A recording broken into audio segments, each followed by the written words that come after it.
एक क्वेश्चन है बीज रहित पौधों के उत्पादन में। बीज रहित पौधा यानी कि बीज रहित फल होगा, क्योंकि बीज रहित पौधा तो थैलोफाइटा है, ब्रायोफाइटा है, टेरिडोफाइटा है। तो बीज रहित फलों के उत्पादन में सहायक हार्मोन ऑक्सिन है, ऑक्सिन। और जहां ऑप्शन में दे दिया कि ऑक्सिन तथा जिबरेलिन, तो वो हो जाएगा आंसर। ठीक है, और इस तरह के क्वेश्चन है नोट्स में।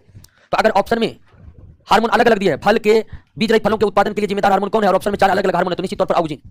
लेकिन दो हार्मोन के जोड़े दे दिए या कोई एक ऑप्शन मिल गया कि ऑक्सिन तथा जिबरेलिन, तब आंसर हो जाएगा ऑक्सिन तथा जिबरेलिन। कृत्रिम तरीके से फल पकाता है। कृत्रिम तरीके से इसको भी लैब में बना लेंगे, इथिलीन भी लैब में बनाकर इसे भी कृत्रिम तरीके से पकाएंगे, लेकिन ये थोड़ा महंगा होता है, इसलिए कार्बाइड का इस्तेमाल किया जाता है, कैल्शियम कार्बाइड का। कृत्रिम तरीके से फलों को पकाने के लिए कैल्शियम कार्बाइड का इस्तेमाल किया जाता है। कैल्शियम कार्बाइड हवा के जल से अभिक्रिया करके एसिटिलीन गैस उत्पन्न करते हैं, और एसिटिलीन गैस के प्रभाव से कृत्रिम तरीके से फल पक जाते हैं। लेकिन इथिन और इथिलीन आप जानते हैं ऑर्गेनिक सब्सटेंस है, ठीक है, तो इसे भी बनाकर इसे भी हम फल को पका सकते हैं।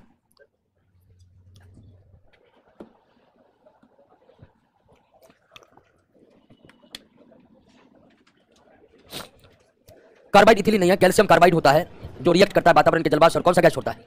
केमिस्ट्री पढ़े थे, उसमें पढ़ाए हुए हैं। आइए दोस्तों, अब हम ह्यूमन बॉडी के, ध्यान दीजिए, ह्यूमन बॉडी के कंट्रोल और कोऑर्डिनेशन की प्रक्रिया को समझते हैं। और ह्यूमन बॉडी ही नहीं, जितने भी जंतु हैं उनमें कंट्रोल और कोऑर्डिनेशन के लिए हार्मोन पाए जाते हैं, और एक जटिल सिस्टम यानी क्या, नर्वस सिस्टम पाए जाते हैं। जंतुओं या मानव के शरीर में नियंत्रण एवं समन्वय की व्यवस्था किन किन चीजों के जरिए होता है दोस्तों, हार्मोन और नर्वस सिस्टम के। ये नर्वस सिस्टम का पौधों में अभाव था। ये नर्वस सिस्टम केवल जंतुओं में ही पाए जाते हैं, हालांकि अंग तंत्र पौधे में पाए नहीं जाते, पौधों उत्तक तंत्र तक ही विकसित है मुख्य रूप से। तो अगर मानव के शरीर के नियंत्रण एवं समन्वय की प्रक्रिया को आप समझना चाहते हैं, तो निश्चित तौर पर अगर यही दोनों नियंत्रण एवं समन्वय का कार्य कर रहे हैं, तो इसी को पढ़ना पड़ेगा। तो आइए दोस्तों, पहले हम मानव शरीर में बनने वाले हार्मोन और फिर उसके बाद हम मानव शरीर के नर्वस सिस्टम को देखेंगे। सबसे पहले आते हैं हार्मोन पर। हार्मोन क्या है आप जान चुके हैं।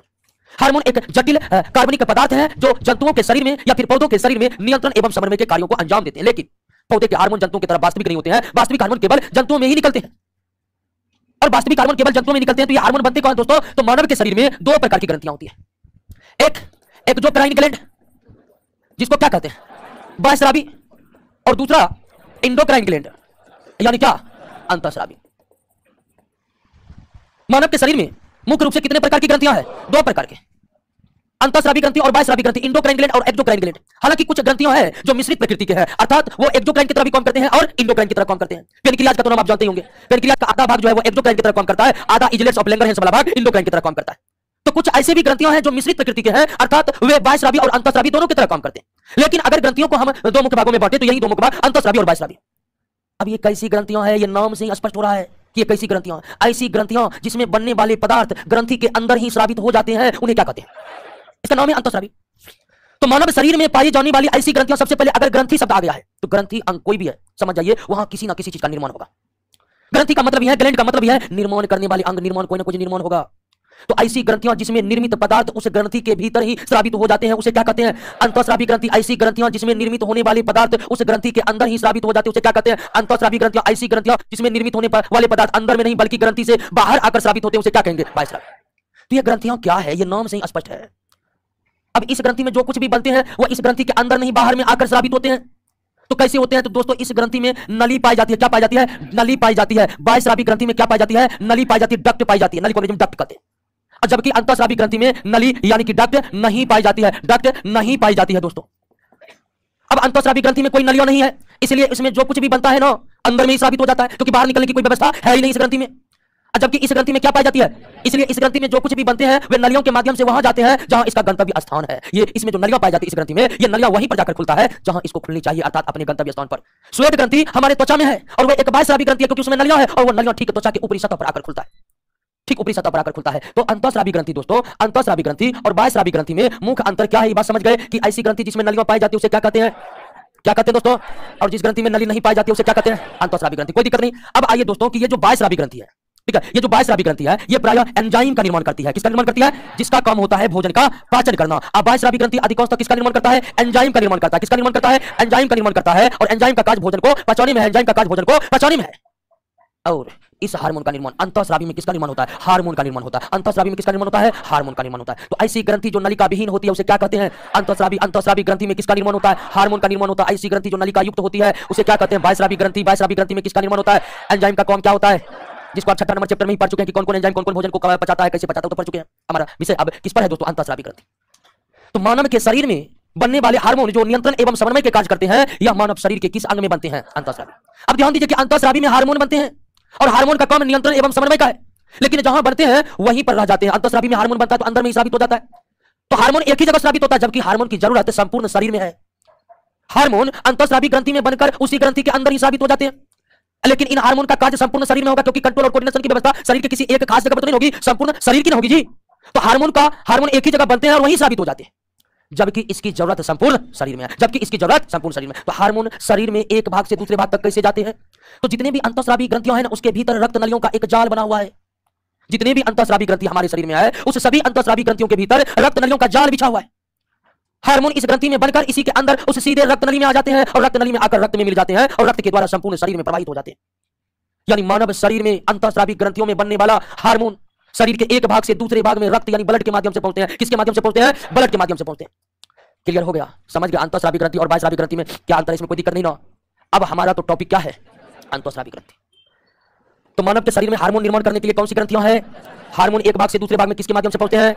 ब्लड के माध्यम से पहुंचते हैं। हार्मोन स्रावित होकर डायरेक्ट ब्लड में आ जाए, इसके लिए व्यवस्था ये बनी हुई है कि अंतःस्रावी ग्रंथियों के अंदर में रक्त नलियों का क्या फैला हुआ है? जाल फैला हुआ है डायरेक्ट, इसलिए हार्मोन सीधे रक्त में आ जाते हैं रक्त नलियों के माध्यम से। और मानव के शरीर में हार्मोन के निर्माण करने के लिए कोई एक अंतःस्रावी ग्रंथि नहीं है, ढेर सारे हैं। मानव के शरीर में हार्मोन को निर्मित करने वाली अंतःस्रावी ग्रंथियों की संख्या एक नहीं है, कई है। हालांकि गिनती में है, ऐसा नहीं कि आशंका है। और वे सभी अंतःस्रावी ग्रंथि शरीर के एक ही भाग में स्थित भी नहीं है, बल्कि विभिन्न भागों में क्या है? फैले हुए हैं। तो मानव में हार्मोन को निर्मित करने वाली अंतःस्रावी ग्रंथि की संख्या केवल एक नहीं बल्कि एक से अधिक है। और ये सभी अंतःस्रावी ग्रंथियां शरीर के एक भाग में नहीं बल्कि शरीर के विभिन्न भागों में फैले हुए हैं। तो सबसे पहले तो यही जानना बहुत जरूरी है कि शरीर के किन किन भागों में कौन कौन से अंतःस्रावी ग्रंथि है, शरीर के किन किन भागों में कौन कौन सी अंतःस्रावी ग्रंथियां पाई जाती है। तो सबसे पहले आइए, 3 अंतःस्रावी ग्रंथि हमारे मस्तिष्क में पाए जाते हैं। 3 अंतःस्रावी ग्रंथि हमारे मस्तिष्क में पाए जाते हैं। वो है आपको हाइपोथैलेमस, हाइपोथैलेमस। दूसरा है पिट्यूटरी, पिट्यूटरी को हिंदी में क्या कहते हैं? पीयूष कहते हैं। हाइपोथैलेमस को हाइपोथैलेमस ही कहते हैं। और तीसरा पीनियल, पीनियल को भी हिंदी में पीनियल ही कहते हैं। तो 3 अंतःस्रावी ग्रंथियां किस भाग में है? मस्तिष्क में। 3 अंतःस्रावी ग्रंथियां मानव के मस्तिष्क में है। और ये कौन कौन है दोस्तों? हाइपोथैलेमस, पिट्यूटरी और पीनियल। हाइपोथैलेमस, पिट्यूटरी और पीनियल। हाइपोथैलेमस, पिट्यूटरी और पीनियल। कुछ अंतःस्रावी ग्रंथि दोस्तों हमारे गला में पाए जाते हैं। किसमें पाए जाते हैं? गला में। गला में पाए जाने वाला अंतःस्रावी ग्रंथि है थायराइड। थायराइड को हिंदी में अवटु कहते हैं। क्या कहते हैं? अवटु। और दूसरा पैराथायराइड। ठीक, थायराइड के नीचे में, थायराइड के ऊपर चिपका हुआ एक और अंतःस्रावी ग्रंथि पैराथायराइड, और इसको हिंदी में क्या कहते हैं? पैराअवटु कहते हैं। क्या कहते हैं? पैराअवटु कहते हैं। तो मस्तिष्क में कितनी अंतःस्रावी ग्रंथियां हैं? हाइपोथैलेमस, पिट्यूटरी और पीनियल। हाइपोथैलेमस, पिट्यूटरी और गला में कितनी अंतःस्रावी ग्रंथियां? 2, थायराइड और अवटु या पैराअवटु।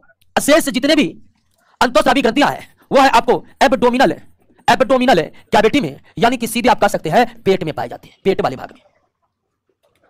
पेट वाले भाग में कौन कौन? सबसे पहले आपका पेनक्रियाज, क्योंकि पेनक्रियाज मिश्रित ग्रंथि है तो हार्मोन भी निकालता है, इसको भी पढ़ेंगे। पेनक्रियाज को हिंदी में कहते हैं अग्न्याशय, अग्न्याशय। दूसरा है एड्रिनल, ठीक है, दूसरा क्या है? एड्रिनल, इसको हिंदी में क्या कहते हैं? अबवृक, अबवृक। तीसरा मेल बॉडी में टेस्टिस और फीमेल बॉडी में ओवरी। तो हमारे शरीर में pancreas, adrenal, ovary and testis ये एब्डोमिनल कैविटी में पाए जाते हैं। कहां पाए जाते हैं? हालांकि मेल बॉडी का जो टेस्टिस है वो तो बॉडी से बाहर पाए जाते हैं, ठीक है ना। तो कितने सारी अंतःस्रावी ग्रंथियां हैं देख लिए। तो मानव शरीर में हार्मोन बनाने वाले अंतःस्रावी ग्रंथियों की संख्या एक नहीं है बल्कि कई है। 3 अंतःस्रावी ग्रंथियां कहां पर है? मस्तिष्क में है, हाइपोथैलेमस, पिट्यूटरी। और 2 अंतःस्रावी ग्रंथियां कहां है? गला में, थायराइड और पैराथायराइड। शेष अंतःस्रावी ग्रंथियां कहां है? एब्डोमिनल कैविटी में, पेनक्रियाज, एड्रिनल, टेस्टिस और ओवरी। एक और है दोस्तों हृदय के आसपास ग्रंथि, थाइमस ग्रंथि। कौन ग्रंथि? लेकिन वो उतने इंपॉर्टेंट नहीं है, लेकिन उसको भी थाइमस ग्रंथि से भी एक ऐसे हार्मोन निकलते हैं जो बहुत ज्यादा महत्वपूर्ण है शरीर के लिए। तो देख लिए कितना ग्रंथियां है? 3 मस्तिष्क में, 2 गला में, 3 2 5, 4 एब्डोमिनल कैविटी में, 5 4 9 और एक पढ़ेंगे थाइमस ग्रंथि। कौन ग्रंथि? थाइमस ग्रंथि। कौन ग्रंथि? थाइमस। तो कुल मिलाकर कितने ग्रंथियां? 10 ग्रंथियां। 10 है, देख लीजिए नोट में। एक प्लेसेंटा छूट गया ना। प्लेसेंटा का निर्माण प्रारंभिक अवस्था में नहीं होता है, जब शिशु का विकास होने लगता है तब प्लेसेंटा का निर्माण होता है। तो प्लेसेंटा का भी हम देखेंगे दोस्तों, ठीक है ना। तो प्लेसेंटा एक ऐसे अंग है जिसकी आवश्यकता तब पड़ती है जब शिशु अपने मां के गर्भ में विकास कर रहे होते हैं। तो उसको भी हम देखेंगे और देखेंगे कि किन परिस्थितियों में प्लेसेंटा का निर्माण हुआ। लेकिन आपका मुख्य इन 10 अंतःस्रावी ग्रंथियों को देखना पड़ेगा। 10 अंतःस्रावी ग्रंथि में देखना पड़ेगा कि कौन कौन से हार्मोन निकलते हैं। तो आइए शुरुआत करते हैं पहले मस्तिष्क से। एक एक करके हमें देखना पड़ेगा कि किन अंतःस्रावी ग्रंथियों से कौन कौन से हार्मोन स्रावित होते हैं और वे कौन कौन से कार्यों को अंजाम देते हैं। ध्यान रखना है कि हम हार्मोन के कार्य पढ़ेंगे और हार्मोन के कार्य आप जान चुके हैं, ये कार्य कंट्रोल और कोऑर्डिनेशन का है। तो हार्मोन मान लीजिए कहेंगे यह हार्मोन वृद्धि करवाता है, तो मतलब वो हुआ कि हार्मोन की वृद्धि की प्रक्रिया को नियंत्रण करता है। नियंत्रण करने का मतलब कि जरूरत होने पर बढ़ाना, जरूरत होने पर घटाना। क्लियर हो गया दोस्तों? आइए सबसे पहला है आपका कौन? हाइपोथैलेमस। हाइपोथैलेमस सबसे पहले यह मस्तिष्क का हिस्सा है। हाइपोथैलेमस किसका हिस्सा है? मस्तिष्क। मस्तिष्क में तो मस्तिष्क का हिस्सा होगा ही, लेकिन ये मस्तिष्क के हिस्से है और इससे चूंकि हार्मोन भी निकलते हैं तो इन्हें हम अंतःस्रावी ग्रंथियों का दर्जा दिए हुए हैं। यानी कि मस्तिष्क का काम कंट्रोल और कोऑर्डिनेट करना है, लेकिन वो हार्मोन से अलग तरह से कंट्रोल और कोऑर्डिनेट करते हैं। लेकिन हाइपोथैलेमस है मस्तिष्क के साथ साथ मस्तिष्क को भी कुछ कार्यों को नियंत्रित करने में सहायता करता है और हार्मोन स्रावित करके भी यह नियंत्रण एवं समन्वय के कार्य करते हैं। अब हाइपोथैलेमस का जो सबसे मुख्य काम है वो शरीर के भीतर होने वाले मेटाबॉलिज्म को नियंत्रित करना। मेटाबॉलिज्म क्या है आपको बता चुके हैं उत्सर्जन वाले चैप्टर में, बताए थे ना। तो हाइपोथैलेमस का मुख्य काम क्या है? मेटाबॉलिज्म को नियंत्रित करना। उपापचय की प्रक्रिया को नियंत्रित कहां से होता है? हाइपोथैलेमस से। उपापचय की प्रक्रिया मस्तिष्क के किस हिस्से से होती है? हाइपोथैलेमस। इसके अलावा मस्तिष्क में टोटल कितनी अंतःस्रावी ग्रंथि होती है दोस्तों? 3। उसके बाद ये जो हाइपोथैलेमस है 2 पदार्थों को स्रावित करती है। एक का नाम है रिलीज फैक्टर, एक का नाम क्या दोस्तों? रिलीज फैक्टर नाम है, ठीक है। और दूसरा नाम है inhibitory factor. Inhibitory factor, inhibitory factor. ये रिलीज फैक्टर और इनहिबिटरी फैक्टर मस्तिष्क के किस हिस्से से स्रावित होते हैं? हाइपोथैलेमस से। अब यह रिलीज फैक्टर या इनहिबिटरी फैक्टर जो हाइपोथैलेमस से निकलते हैं, इसका क्या काम है? इसका काम है मस्तिष्क में स्थित जो अन्य एक ग्रंथि है जिसका नाम क्या है दोस्तों? पिट्यूटरी। पिट्यूटरी ग्लैंड के कार्यों पर नियंत्रण रखना। तो हाइपोथैलेमस जैसे ही रिलीज फैक्टर को स्रावित करता है पिट्यूटरी से हार्मोन निकलना शुरू हो जाता है। हाइपोथैलेमस जैसे ही इनहिबिटरी फैक्टर स्रावित करता है पिट्यूटरी हार्मोन निकलना बंद करता है। यानी कि मस्तिष्क में जो एक पिट्यूटरी ग्लैंड है, हिंदी में से पीयूष कहते हैं, मस्तिष्क में जो एक पिट्यूटरी ग्लैंड है, ये पिट्यूटरी ग्लैंड कब हार्मोन निकालेंगे कब नहीं निकालेंगे इन पर कंट्रोल है किसका? हाइपोथैलेमस का। यानी कि पिट्यूटरी ग्लैंड पूरी तरह से हाइपोथैलेमस के अधीन रहकर काम करते हैं। इसीलिए पिट्यूटरी ग्लैंड का मास्टर किसको कहा जाता है? हाइपोथैलेमस को। पिट्यूटरी ग्लैंड का मास्टर किसको कहा जाता है? हाइपोथैलेमस को, क्योंकि पिट्यूटरी ग्लैंड से हार्मोन तब निकलेगा जब हाइपोथैलेमस से रिलीज फैक्टर निकालेंगे। पिट्यूटरी से हाइपोथैलेमस से इनहिबिटरी फैक्टर निकलते हैं, इनहिबिटरी फैक्टर निकलते ही पिट्यूटरी ग्लैंड से हार्मोन निकलना क्या हो जाते हैं? बंद हो जाते हैं। क्लियर हो गया? बात समझ गए? तो पिट्यूटरी ग्लैंड सॉरी हाइपोथैलेमस जो है सबसे इसका मुख्य काम है मेटाबॉलिज्म को क्या करना? कंट्रोल करना। उसके बाद पिट्यूटरी ग्लैंड मस्तिष्क में स्थित एक अन्य महत्वपूर्ण ग्रंथि पिट्यूटरी ग्लैंड को, पिट्यूटरी ग्लैंड से निकलने वाले हार्मोन पर नियंत्रण किसका रहता है? हाइपोथैलेमस। हाइपोथैलेमस पिट्यूटरी को किस प्रकार नियंत्रित करते हैं? रिलीज फैक्टर और इनहिबिटरी फैक्टर। तो इस तरह से पिट्यूटरी का मास्टर कौन हो गया दोस्तों? हाइपोथैलेमस हो गया। पिट्यूटरी का मास्टर कौन हो गया? हाइपोथैलेमस। अब आइए कि हाइपोथैलेमस से 2 हार्मोन स्रावित होते हैं। हाइपोथैलेमस से 2 हार्मोन स्रावित होते हैं। पहला है ऑक्सीटोसिन। ऑक्सीटोसिन, ऑक्सीटोसिन कौन से स्रावित होता है? हाइपोथैलेमस। कभी कभी एग्जाम में हाइपोथैलेमस ऑक्सीटोसिन कौन से स्रावित होता है? हाइपोथैलेमस ऑप्शन में देते ही नहीं है। तो अगर ऑक्सीटोसिन हार्मोन कहां से स्रावित होते हैं, किस ग्रंथि से स्रावित होते हैं? हाइपोथैलेमस नहीं रहते तब आप आंसर दीजिएगा पिट्यूटरी। तब आप आंसर क्या दीजिएगा? लेकिन वास्तविकता यह है कि ऑक्सीटोसिन हाइपोथैलेमस से ही स्रावित होते हैं। ऑक्सीटोसिन हाइपोथैलेमस से ही स्रावित होते हैं। पीडीएफ इसका चैप्टर करना है, कुछ लड़का बोला पीडीएफ नहीं है। अच्छा अपलोड है दोस्तों, पीडीएफ तो क्लास से बहुत पहले अपलोड कर देते हैं। ऑनलाइन क्लास में एक अलग ही टेंशन है पीडीएफ का ना। हमको भी रात में जब व्हाट्सएप खोलते हैं तो लगभग 20-30 मैसेज आता है, पीडीएफ कहाँ है? तब एक मैसेज लिखते हैं हमको पता नहीं है सबको। ठीक तो गजब स्थिति है। कोचिंग में आके पूछते हैं पीडीएफ डल गया, हम बोलते हैं नहीं डला, तो लाइव दिखा देता देखिए है ना ये पीडीएफ। अब विद्यार्थी को मिलता नहीं है। तो ऑक्सीटोसिन हार्मोन निकलता है हाइपोथैलेमस से। अब आइए इनके कार्य क्या है। इसका जो पहला कार्य है दोस्तों, इसका जो पहला कार्य है आरेखित मांसपेशी। इसको अनैच्छिक मांसपेशी भी कहते हैं। दूसरा चैप्टर टिश्यू में पढ़ाए थे कि मांसपेशी ऊतक 3 प्रकार के, रेखित पेशी ऊतक, आरेखित पेशी ऊतक और हृदय पेशी ऊतक, stripped, unstripped and cardiac muscles के बारे में पढ़ चुके हैं। तो ऑक्सीटोसिन का पहला मुख्य काम है आरेखित मांसपेशी में संकुचन लाना। आरेखित मांसपेशी में ध्यान दीजिए दोस्तों कि कई ऐसे अंग हमारे शरीर में वे हमारे इच्छा के अधीन काम नहीं करते हैं। उदाहरण के लिए किडनी कब रक्त को साफ करेगा कब नहीं करेगा ये हमारी इच्छा पर डिपेंड है नहीं। हाथ कब ऊपर उठाएंगे कब नीचे गिराएंगे ये हमारी इच्छा के अधीन है। लेकिन कई ऐसे अंग जो मानव के शरीर में इच्छा के अधीन काम नहीं करते हैं वो अनैच्छिक अंग कहलाते हैं। अनैच्छिक अंगों में अनैच्छिक मांसपेशियां पाई जाती है और उस मांसपेशी में दोस्तों उस मांसपेशी में संकुचन उत्पन्न करने का कार्य ऑक्सीटोसिन हार्मोन करते हैं। ऑक्सीटोसिन हार्मोन करते हैं। दूसरा ऑक्सीटोसिन हार्मोन को लव हार्मोन कहा जाता है दोस्तों, ठीक है, क्योंकि जैसे ही मां अपने शिशुओं को जन्म देती है तो यह हार्मोन स्रावित होता है, ठीक है। शिशु के जन्म के समय ठीक समय कौन से हार्मोन स्रावित होते हैं? बॉडी में ऑक्सीटोसिन स्रावित होते हैं। ऑक्सीटोसिन हार्मोन ही जन्म के समय आंतरिक दाब को बढ़ाता है। अब देखिए शिशु का जैसे जन्म होते ही शुरू में उसे सिर्फ मां का दूध ही दिया जाता है और पहली बार जो दूध स्रावित होता है शरीर में तो वह तभी हो पाएगा जब आंतरिक दाब बढ़ेगा। दूध निर्माण की प्रक्रिया कई समय पहले शुरू हो जाती है, एक अलग हार्मोन है उसके। लेकिन शरीर में जो दूध निर्माण की प्रक्रिया हुआ है वह शरीर के बाहर तभी साबित होगा, मेमोरी ग्लैंड के बाहर तभी आ पाएगा जब अंदर से आंतरिक दाब क्या होगा? बढ़ेगा। और आंतरिक दाब बढ़ाने का कार्य कौन करता है? ऑक्सीटॉसिन करता है। कौन करता है? ऑक्सीटॉसिन के प्रभाव से ही शिशु के जन्म के बाद उसके मां के शरीर का आंतरिक दाब बढ़ता है, तब दूध स्रावित होता है, तब शिशुओं का पोषण मिलता है। और जैसे ही शिशु पहली बार दूध पीना शुरू करता है, एक अलग तरह का अट्रैक्शन पैदा होता है, जो किसके कारण आता है दोस्तों? यानी कि मातृत्व प्रेम तब तक जगजाहिर नहीं होगा जब तक ऑक्सीटॉसिन हार्मोन स्रावित नहीं होंगे। मां को अपने शिशुओं से लगाव तब तक उत्पन्न नहीं होगा जब तक कौन हार्मोन स्रावित नहीं होंगे? ऑक्सीटॉसिन हार्मोन को। इसीलिए ऑक्सीटॉसिन हार्मोन स्रावित होकर आंतरिक दाब को बढ़ा देता है, जिससे दूध बाहर आते हैं, और शिशु जब दूध पीना शुरू करता है तो अपने आप मातृत्व प्रेम जग जाता है। तो इस तरह से मातृत्व प्रेम जगाने वाला हार्मोन कौन है? ऑक्सीटॉसिन। इसके अभाव में मातृत्व प्रेम नहीं जग सकता है, इसी कारण इसे क्या कहते हैं? लव हार्मोन कहते हैं। तो ऑक्सीटॉसिन हार्मोन का काम आरेखित मांसपेशियों में संकुचन उत्पन्न करना है, और इसे लव हार्मोन कहते हैं। यह मातृत्व प्रेम जगाने वाला हार्मोन है। क्लियर हो गया? ऑक्सीटॉसिन। हाइपोथैलेमस से पहला हार्मोन कौन निकला? ऑक्सीटॉसिन। ऑक्सीटॉसिन दूसरा हार्मोन है। दूसरा हार्मोन है वेसोप्रेसिन। वेसोप्रेसिन हार्मोन हाइपोथैलेमस में बनते हैं। और यह हार्मोन वेसोप्रेसिन हार्मोन जो है, इसका काम है शरीर के भीतर जल का अवशोषण करवाना। क्या करवाना? अवशोषण करवाना। या यूं कहिए कि हम जो जल पीते हैं वो जल हमारे शरीर भिन्न भिन्न कार्यों में उपयोग जो लाएंगे, उसके लिए उचित मात्रा में शरीर में किस हार्मोन का होना जरूरी है? वेसोप्रेसिन। वेसोप्रेसिन हार्मोन हमारे शरीर में जल का उपयोग करवाता है, साथ साथ जल को अवशोषित करवाता है। वेसोप्रेसिन हार्मोन हमारे शरीर के भीतर जल का उपयोग करवाता है और ये अवशोषित करवाता है जल को। अगर यह हार्मोन कम निकला, अगर वेसोप्रेसिन हार्मोन कम स्रावित हुए या किसी कारणवश स्रावित होना बंद कर दिया, तो इसका क्या परिणाम होगा? इसका यही परिणाम होगा, शरीर के अंदर जल का अवशोषण नहीं हो पाएगा, शरीर के अंदर जल का उपयोग भी ठीक तरह से नहीं हो पाएगा। और ऐसी परिस्थिति में क्या होगा कि ऐसी परिस्थिति में व्यक्ति बार बार पानी पिएगा, लेकिन वो पानी शरीर में टिकेगा ही नहीं, डायरेक्ट वह पानी मूत्राशय में जाकर जमा होगा। पानी पिया, अंदर में उसका यूज हो नहीं पाएगा, वेसोप्रेसिन हार्मोन नहीं है, तो डायरेक्ट पानी कहां? मूत्राशय में जाकर जमा हो गया। ऐसी स्थिति में बार बार यूरिनरी ब्लैडर में अगर पानी आकर जमा होगा तो व्यक्ति को बार बार मूत्र त्याग करना पड़ेगा, बार बार मूत्र त्यागने की परिस्थिति को डायूरेसिस कहते हैं। क्या कहते हैं? डायूरेसिस कहते हैं। क्या कहते हैं? डायूरेसिस कहते हैं। यानी कि वेसोप्रेसिन हार्मोन का काम है शरीर के भीतर जल का अवशोषण करवाना और उसका उपयोग करवाना। अगर किसी कारणवश वेसोप्रेसिन हार्मोन कम निकले या नहीं निकले, तो ऐसी परिस्थिति में शरीर ना तो ठीक से जल का उपयोग कर पाएगा और ना ही अवशोषित कर पाएगा। ऐसी परिस्थिति में व्यक्ति जल पिएगा और बिना कोई उपयोग किए वे व्यक्ति के मूत्राशय में जमा हो जाएगा। और आप जानते हैं कि मूत्राशय में अधिकतम 250 ml ही जमा हो सकते हैं। ऐसी परिस्थिति में वो पानी पिया, मूत्राशय में चला गया, फिर पानी पिएगा क्योंकि पानी भी जरूरी है, लेकिन टिक रहा नहीं, इसलिए बार बार पानी पी रहा है, बार बार मूत्र कर रहा है। और बार बार मूत्र त्यागने की परिस्थिति को क्या कहते हैं? डायूरेसिस कहते हैं। हम इससे पहले भी पढ़े थे कि ग्लूकोज की अधिकता में, यूरिया की अधिकता में भी डायूरेसिस उत्पन्न होते पड़े थे ना। अब यहां पर है कि वेसोप्रेसिन की कमी से भी कौन सी परिस्थिति आ जाती है? डायूरेसिस। यानी डायूरेसिस का कारण, बार बार मूत्र त्यागने का कारण शरीर में किस हार्मोन की कमी है? Vasopressin hormone. अब ऐसी परिस्थिति आगे कोई बार बार मूत्र त्याग कर रहा है तो निश्चित तौर पर डर तो जाएगा कि क्या हो रहा है, क्या, तो उसके बाद डॉक्टर के पास जाएगा, क्या हुआ रे, तो देख रहा है ये हुआ।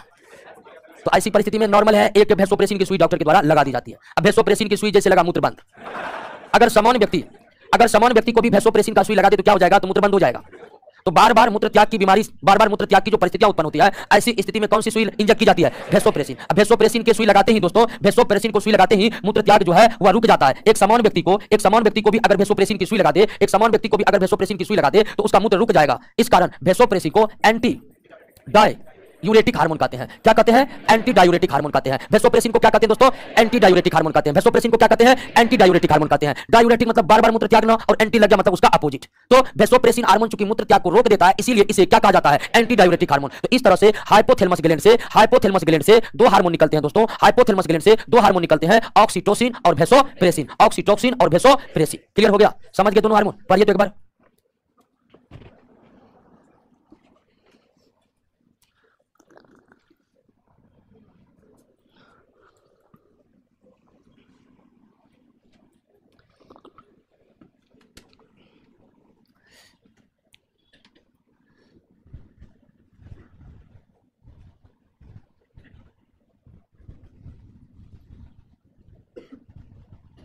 क्लियर हो गया? आइए पिट्यूटरी ग्लैंड पर। मस्तिष्क का दूसरा सबसे महत्वपूर्ण ग्रंथि है कौन? Pituitary gland. हिंदी में से पीयूष ग्रंथि कहते हैं। क्या कहते हैं? पीयूष ग्रंथि। अब ध्यान दीजिए कि पीयूष ग्रंथि सभी अंतःस्रावी ग्रंथियों में सबसे छोटा है। 10-11 अंतःस्रावी ग्रंथि देखे ना, गला में, मस्तिष्क में, एब्डोमिनल कैविटी में, तो सभी अंतःस्रावी ग्रंथियों में सबसे छोटी अंतःस्रावी ग्रंथि कौन है? पिट्यूटरी। सबसे छोटी, एकदम मटर के दाने का भी एकदम उससे भी बहुत छोटा। लेकिन सभी अंतःस्रावी ग्रंथियों के तुलना में सबसे ज्यादा हार्मोन स्रावित करने वाला कौन है? सबसे छोटा है, लेकिन सबसे ज्यादा संख्या में अगर कोई हार्मोन को स्रावित करता है तो वो कौन करता है दोस्तों? पिट्यूटरी करता है। इसीलिए सभी अंतःस्रावी ग्रंथियों में सबसे ज्यादा महत्वपूर्ण कौन है? पिट्यूटरी। महत्वपूर्ण इन कारणों से है कि ये सबसे ज्यादा हार्मोन को स्रावित करते हैं। तो सभी अंतःस्रावी ग्रंथियों में सबसे छोटा कौन है? पिट्यूटरी। सभी अंतःस्रावी ग्रंथियों की तुलना में सबसे ज्यादा हार्मोन को कौन स्रावित करता है? कौन करता है? पिट्यूटरी करता है। इसीलिए सभी अंतःस्रावी ग्रंथियों में सबसे ज्यादा महत्वपूर्ण कौन है? पिट्यूटरी। महत्वपूर्ण कौन है दोस्तों? पिट्यूटरी। उस पंखा को ऊपर करो, ठीक है। अब ध्यान दीजिए, उसको कांस्टेंट कर दो, ठीक है। रोशन सर का भी हाइट लगभग हमारे बराबर है, ठीक है। आइए दोस्तों, अब आइए कि सबसे महत्वपूर्ण है, अब आइए पिट्यूटरी ग्रंथि से तो हार्मोन बहुत ज्यादा निकलते हैं, 7 हार्मोन निकलते हैं, लेकिन उनके कार्यों को आपको याद रखने में कोई टेंशन नहीं होगा। पिट्यूटरी ग्रंथि से जितने भी हार्मोन निकलते हैं दोस्तों, पिट्यूटरी ग्रंथि से जितने भी हार्मोन निकलते हैं, सबके नाम से ही उसके कार्य पूरी तरह से स्पष्ट है। पहला हार्मोन है क्या? जीएच। इसका नाम क्या है? Growth hormone. अब ग्रोथ हार्मोन क्या करता है, कहने कुछ जरूरी है? वही करता है जो काम कौन कर रहा था? ऑक्जिन कर रहा था। जो काम कौन रहा था? ऑक्जिन कर रहा था। तो पिट्यूटरी ग्रंथि से पहला एक निकला ग्रोथ हार्मोन। ग्रोथ हार्मोन का काम वृद्धि करवाना है। हमारे शरीर में वृद्धि के लिए जिम्मेदार ग्रोथ हार्मोन किस ग्रंथि से निकलते हैं? पिट्यूटरी से। अब पिट्यूटरी से निकलने वाले ग्रोथ हार्मोन को एक और हार्मोन की जरूरत होती है जो थायराइड ग्लैंड से निकलते हैं। ग्रोथ हार्मोन ज्यादा निकल गया, ज्यादा ग्रोथ हो जाएगा, कम निकल तो कम ग्रोथ हो जाएगा। बाई चांस किसी में ग्रोथ हार्मोन ज्यादा निकलते हैं, व्यक्ति आवश्यकता से ज्यादा लंबे हो जाते हैं। ग्रोथ हार्मोन कम निकला, व्यक्ति आवश्यकता से ज्यादा छोटे रह जाते हैं। यानी कि ग्रोथ हार्मोन की अधिकता से या कमी से शरीर का असंतुलित विकास होने लगता है। तो पहला ग्रोथ हार्मोन निकला। दूसरा है टीएसएच। इसका नाम पूरा फुल फॉर्म है thyroid stimulating hormone. Thyroid stimulating hormone. अब देखिए तो गला में थायराइड ग्लैंड है ना, तो गला के थायराइड ग्लैंड के कार्यों पर नियंत्रण इसी हार्मोन के द्वारा रखता है कौन ग्लैंड? पिट्यूटरी। ध्यान दीजिए दोस्तों, पिट्यूटरी को मास्टर ग्लैंड कहा जाता है। अब पिट्यूटरी का मास्टर हाइपोथैलेमस है, अब बाकी ग्लैंड का मास्टर पिट्यूटरी है। और पिट्यूटरी को मास्टर ग्लैंड क्यों कहा जाता है? तो पिट्यूटरी से निकलने वाले अधिकांश हार्मोन किसी अन्य अंतःस्रावी ग्रंथि से निकलने वाले हार्मोन पर जाकर नियंत्रण रखता है। जैसे पिट्यूटरी से टीएसएच हार्मोन निकला, ये हार्मोन का क्या काम है? ये हार्मोन का काम थायराइड ग्लैंड के कार्यों पर नियंत्रण रखना। इसलिए थायराइड का मालिक कौन हो गया? पिट्यूटरी। तो हाइपोथैलेमस पिट्यूटरी का मास्टर है। अब बाकी अंतःस्रावी ग्रंथि का मास्टर कौन है? पिट्यूटरी को अंतःस्रावी ग्रंथियों का मालिक कहा जाता है, मास्टर ग्लैंड कहा जाता है। पिट्यूटरी का मास्टर हाइपोथैलेमस को कहा जाता है, पिट्यूटरी का मास्टर हाइपोथैलेमस को कहा जाता है। भूख प्यास पर नियंत्रण कौन रखता है? हाइपोथैलेमस ही रखता है। आएंगे मस्तिष्क को हम पढ़ेंगे, मस्तिष्क में भी हाइपोथैलेमस के बारे में पढ़ने वाले हैं। वहां पर भूख प्यास हंसना रोना, ठीक है, सबको कंट्रोल करेंगे। क्या? तीसरा तो ग्रोथ हार्मोन निकला पिट्यूटरी से, टीएसएच हार्मोन निकला। टीएसएच हार्मोन का काम थायराइड के कार्यों का नियंत्रण करना। उसके बाद एसीटीएच, तीसरा हार्मोन एसीटीएच। इसका फुल फॉर्म है एड्रेनोकोर्टिकोट्रोपिक हार्मोन। Adrenocorticotropic hormone. जिस तरह से पिट्यूटरी से निकलने वाला टीएसएच थायराइड पर कंट्रोल रखता है, ठीक उसी तरह एसीटीएच हमारे एब्डोमिनल कैविटी में एड्रीनल ग्लैंड पर नियंत्रण रखता है। किस पर नियंत्रण रखता है? तो टीएसएच का काम थायराइड ग्रंथि के कार्यों पर नियंत्रण रखना है, जबकि एसीटीएच का काम एक अन्य ग्रंथि एड्रीनल ग्लैंड के कार्यों पर नियंत्रण रखना है। अधिकांश अंतःस्रावी ग्रंथियों पर पिट्यूटरी का कंट्रोल होता है, इसलिए हम पिट्यूटरी को मास्टर ग्लैंड कहते हैं। क्या कहते हैं? मास्टर ग्लैंड कहते हैं। चौथा हार्मोन है प्रोलेक्टिन, एमएसएच। कौन है? MSH hormone. एमएसएच का melanocytes stimulating hormone. Melanocyte stimulating hormone. अब ध्यान दीजिए कि हमारे त्वचा के रंग जो हैं वो एक खास प्रकार के पिगमेंट के जरिए आता है जिसका नाम है मेलानिन। मानव के त्वचा के रंग के लिए जिम्मेदार वर्णक या पिगमेंट कौन है? मेलानिन। ये हार्मोन का काम मेलानिन पर ही है। ये एमएसएच हार्मोन हमारे त्वचा में मेलानिन पिगमेंट को नियंत्रित करने हेतु जिम्मेदार है, लेकिन इसे मानव शरीर के लिए निरर्थक हार्मोन माना जाता है। क्या माना जाता है? निरर्थक हार्मोन माना जाता है। और एमएसएच को मेलेनोसाइट स्टिमुलेटिंग हार्मोन को मानव शरीर के लिए निरर्थक हार्मोन क्यों माना जाता है? तो ध्यान दीजिए कि हमारे शरीर में अगर एमएसएच हार्मोन बनना बंद हो जाए तो भी मेलानिन बनते हैं और त्वचा को रंग प्रदान करते हैं। ये हार्मोन नहीं भी रहेगा ना तो भी मेलानिन बनेगा, त्वचा को रंग प्रदान करेगा। लेकिन अगर कारणवश त्वचा के किसी खास हिस्से में मेलानिन पिगमेंट बनना बंद हो गया तो ये हार्मोन निकलते भी रहते हैं ना, तो वहां पर फिर से मेलानिन का निर्माण नहीं हो पाता। यानी कि यह निकलकर भी मेलानिन का निर्माण नहीं करा पाता है, नहीं बनने पर भी शरीर में मेलानिन का निर्माण होते रहता है। यही कारण है कि एमएसएच को शरीर के लिए एक निरर्थक हार्मोन माना जाता है। और त्वचा के किसी खास हिस्से में अगर मेलानिन बनना बंद हो गया तो वहां पर सफेद दाग हो जाते हैं, वहां पर त्वचा में रंग आ नहीं पाते दोस्तों। अगर त्वचा में मेलानिन बनना अगर बंद हो गया किसी खास जगह पर तो वहां पर रंग नहीं आ पाएगा, वहां का रंग क्या हो जाएगा? सफेद हो जाएगा। सफेद दाग आप सुने होंगे, देखे भी होंगे। भारत की 10% जनसंख्या सफेद दाग से इफेक्टेड है। लिकोडर्मा कहते हैं। सफेद दाग क्यों होता है? मेलानिन पिगमेंट नहीं बन रहा है। और ध्यान है कि सफेद दाग कोई बीमारी नहीं की बीमारी हो गया है, बस वहां के त्वचा में रंग नहीं है, मेलानिन पिगमेंट नहीं बन पाया, बस इतना ही है। और इसका कोई इलाज नहीं है, ठीक है। बहुत सफेद दाग का सर्दियों इलाज करता है जी। ट्रेन पर बैठ कर गए ना, दीवार पर बड़े बड़े अक्षरों में सफेद दाग के रोगी मिले प्रत्येक शुक्रवार है। नहीं, लेकिन उसका भी ऐड करने का बड़ा जबरदस्त टेक्निक है, ये बात तो माननी पड़ेगी। हाँ, लेकिन बुलाता है एक ही दिन रहेगा बस स्टैंड के पास। तो सफेद दाग जो है, सफेद दाग कोई उसका उपचार उपलब्ध नहीं है। अब उपचार इसलिए उपलब्ध नहीं कि कोई बीमारी नहीं है, इसलिए कोई उपचार उपलब्ध नहीं है। तो सफेद दाग बहुत लोग मानते हैं कोई बीमारी हो गया, बिल्कुल वो कुछ नहीं है, बस मेलानिन पिगमेंट बनना बंद हो गया, इसलिए त्वचा में रंग नहीं आ रहे हैं। और वैसी स्थिति में अगर ये हार्मोन निकलते भी है तो मेलानिन का फिर से निर्माण हो नहीं पाता, इसीलिए इसे शरीर के लिए निरर्थक माना जाता है। तो पिट्यूटरी से कुल कितने हार्मोन निकले? एक GH growth hormone, TSH thyroid stimulating hormone, ACTH adreno cortico, MSH melanocyte hormone. अब ध्यान दीजिए 4 हार्मोन के अलावा अब जो जितने हार्मोन निकलेंगे पिट्यूटरी से वे वयस्क बनाने वाला हार्मोन होगा। ध्यान दीजिए बच्चों से वयस्क बनने की प्रक्रिया 13 से 19 वर्ष के बीच पूरी की जाती है, ठीक है। और इस एज को क्या कहते हैं? टीन एज कहा जाता है। क्या कहते हैं दोस्तों? Teen age. बच्चों से वयस्क बनने की प्रक्रिया 13 से 19 वर्ष के बीच पूर्ण की जाती है। कभी कभी 12 वर्ष में ही वयस्क बनने की प्रक्रिया शुरू हो जाती है। और 13 से 19 वर्ष के बीच जिसको टीन एज कहा जाता है, क्योंकि 13 से लेकर 19 हर के लास्ट में टीन लगा हुआ है, तो इसे टीन एज कहा जाता है। तो 13 से 19 वर्ष के बीच जब वयस्क बनने की प्रक्रिया पूरी कर ली जाती है, वयस्क बनने की प्रक्रिया पूरी कर ली जाती है, तब वयस्क बनने की प्रक्रिया पूरी की जाती है। तो ये कैसे होता है? वयस्क बनने की प्रक्रिया ये हार्मोन के द्वारा ही होता है। पिट्यूटरी ग्लैंड से निकलने वाले हार्मोन के द्वारा ही वयस्क बनने की प्रक्रिया पूरी होती है। अगर ये सब हार्मोन नहीं निकला तो वयस्क बनेगा ही नहीं, आदमी बच्चे रह जाएगा, उम्र बढ़ते रह जाएगा, बच्चे रह जाएगा। ऐसा होता है। ऐसा कभी कभी होता है कि उम्र बढ़ गया, बच्चे वाला क्यों ऐसा हुआ? तो जो वयस्क बनाने वाला हार्मोन था वो निकला ही नहीं। पहला है प्रोलैक्टिन। पहला क्या है? प्रोलैक्टिन। प्रोलैक्टिन हार्मोन इसका काम है दूध निर्माण करवाना। मिल्क फॉर्मेशन जो होता है दोस्तों वह हार्मोन किस हार्मोन के प्रभाव से? प्रोलैक्टिन के प्रभाव से। प्रोलैक्टिन के प्रभाव से।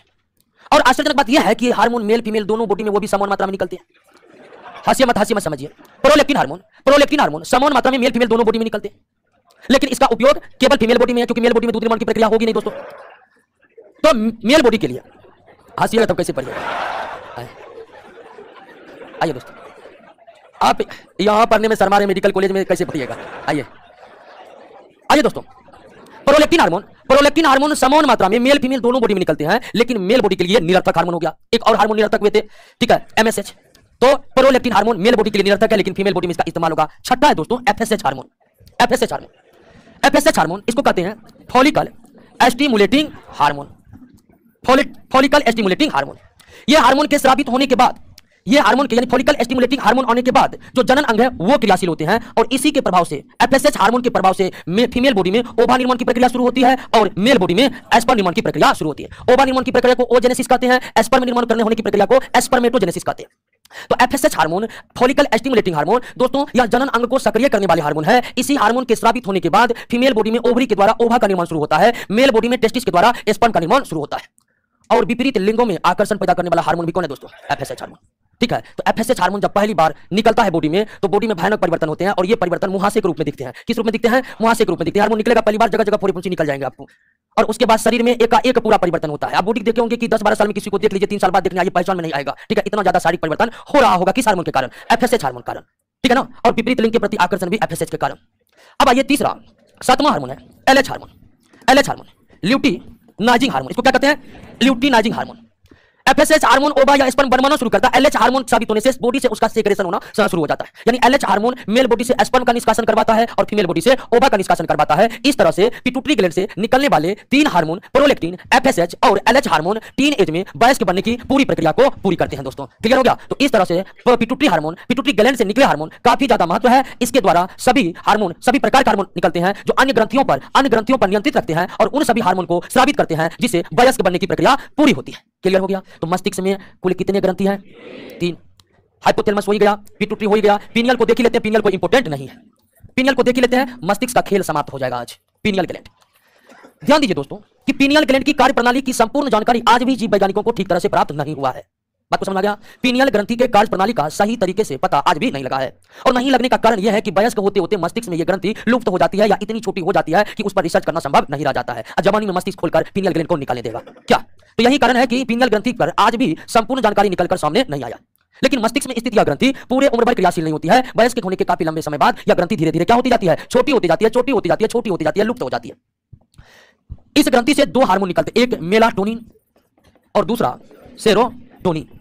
पीनियल ग्रंथि के कार्यप्रणाली तो कुछ पता चला ही नहीं है, लेकिन 2 हार्मोन निकलने का प्रमाण मिले हैं, एक मेलाटोनिन, दूसरा सेरोटोनिन। मेलाटोनिन का काम है फीमेल बॉडी में मेंस्ट्रुअल साइकिल की प्रक्रिया को धीमा करना, और सेरोटोनिन का काम है नींद लाना, ठीक है। और सेरोटोनिन हार्मोन अंधेरे में ही ठीक तरह से स्रावित होते हैं, इसलिए गहरी नींद केवल अंधेरे में ही आती है। तो सेरोटोनिन जो है ये नींद लाने के लिए उत्तरदायी है। शिशु के जो पीनियल ग्रंथि होते हैं वो बहुत ज्यादा क्रियाशील होते हैं, उसे इतना सेरोटोनिन निकलता है कि आप देखेंगे शिशु 24 घंटे में 18-20 घंटे सो जाते हैं। क्यों? तो उनमें सेरोटोनिन की मात्रा बहुत ज्यादा है, धीरे धीरे घटने लगता है, जब पूरी तरह से घट जाता है नींद नहीं आएगा दोस्तों। क्लियर हो गया? तो मस्तिष्क के 3 अंतःस्रावी ग्रंथि से, हाइपोथैलेमस से 2 हार्मोन निकले, पिट्यूटरी से 7 और पीनियल से 2, तो 2 और 7 9 और 2 11 हार्मोन क्लियर हो चुका है। तो 11 हार्मोन पर आइएगा, नेक्स्ट क्लास में हम आगे के अंतःस्रावी ग्रंथियों पर विचार करेंगे।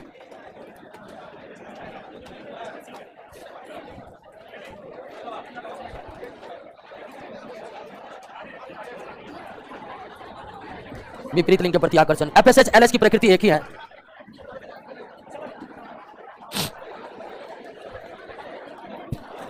टेस्ट आज नहीं है, टेस्ट नहीं है, टेस्ट आज नहीं है चिक्कू कुमार।